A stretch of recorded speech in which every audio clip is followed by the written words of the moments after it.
Many. What more can you tell us? Thank you so much, Michelle, for having me. I think from the outset, let me first appreciate the report that has been released by the BBI task force.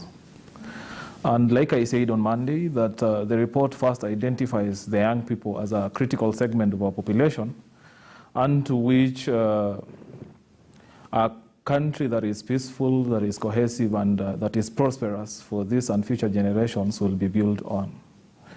That said, I think it's one of the most progressive documents that we have ever had as a country, considering that it addresses the issues of the young people directly. It is a departure from the constitution that we used to have at independence and the other one that we passed in 2010. Yes, they addressed issues, but none of the constitution has been able to specifically address the issues of the young people. That said and done, I think just to cue from where I left on Monday, that this is one of the unprecedented moves where we have the youth being included in the Constitution. And you've seen that the report talks about formation, or rather the establishment of a youth commission that would be in charge of mainstreaming the aspects or the issues of the young people, so that we can have serious and effective engagement with government and also non-state actors. Probably, just to add on it, there has been a feeling among the young people across the country that they have been left out in terms of decision making. You realize that our labor force and our workforce in general is actually made up of the young people. The report also talks about moving our economy from a consumption aspect into a productive aspect. And that's where we have the young people as the workforce who are going to drive this country in terms of the economic progress that we want. And therefore, there is that guarantee that we are going to have a seat on the table so that we can make decisions first that affect the young people. And two, also, we can participate actively in terms of baking of the national cake. And we saw you, of course, on Monday during the unveiling of that report. We heard you, tear down Deputy President William Ruto's youth empowerment drive, especially the distribution of wheelbarrows. But the DP also claims to be speaking for the youth, and especially youth inclusion in matters of economic empowerment in the country. Where is the breakdown between what the report proposes and what the Deputy President is asking for? I think from where I sit, first, it's important that our leaders have to be accommodative, especially to the voices of the young people, to the energy of the young people, and also to the perspective of the young people. Sometimes we might not actually be able to share in the same school of thought, but it takes a leader who has the patience, who has the understanding, and also who has the magnanimity to sit down with young people and also compare notes. And we are saying that, yes, we are a bit cynical and also critical to the type of tokenism that is going on in the country, and we don't think that the bigger picture, or rather the horizon, is going to be judged by the tokenism that we are having across the country. And the young people have decided that we are going to move away from the narrative of fiction into real science, into issues of invention and innovation. Our departure from that is that the development and emancipation of the young people from poverty and also from the shackles of destitution can only be a process. It cannot be an event.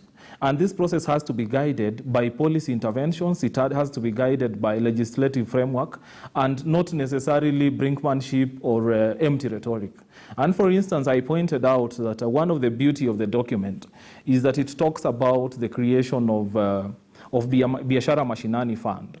And I also mentioned that one of the CASs who has been very active in terms of the youth space crisscrossing the country and ensuring that they are breathing actually new life into TVES, the technical and vocational training institutions that we have across the country, so that we can actually have our young people getting the requisite skills that can make them relevant in the market.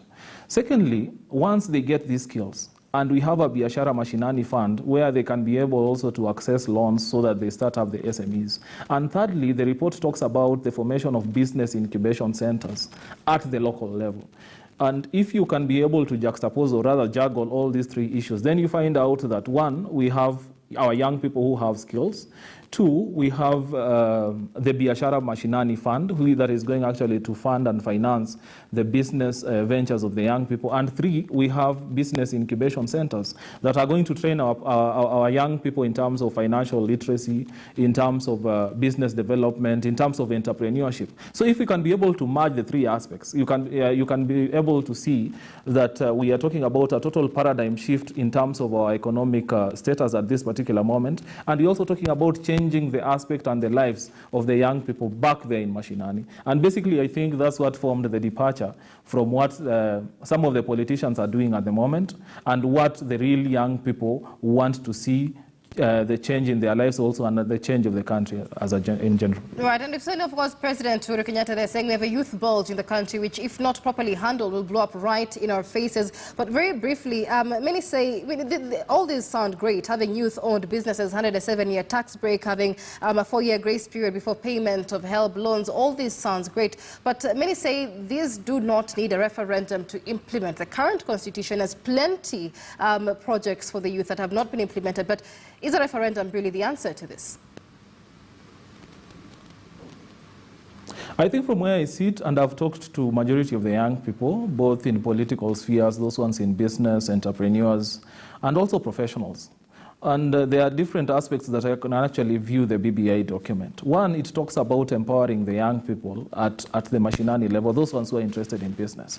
But overall, we are talking about young people, and not most of them who are, some of them are not actually interested in business. You'd find some of them who have political ambitions.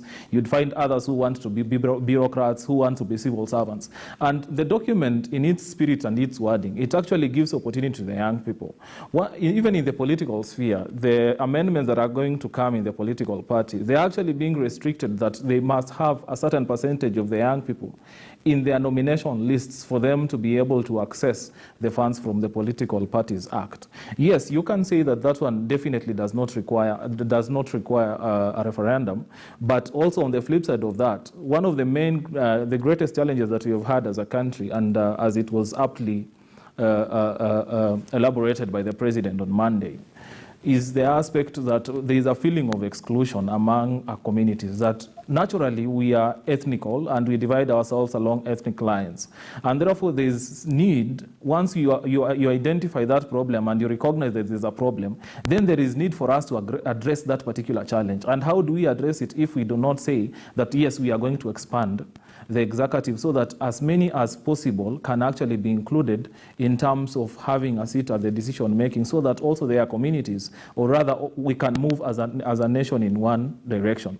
And closely linked to that is also the aspect that when we have political turmoil, when we have political turmoil, it's actually the young people who are generally affected. So in essence, young people are the most affected in terms of the political decision and in terms of the political turmoils that we have experienced in every election in-out. All right, many thanks for your time. That is Alex Matari. He's the National Youth Convener of the BBI report. They're speaking to us about his thoughts on the proposals touching on youth in the country.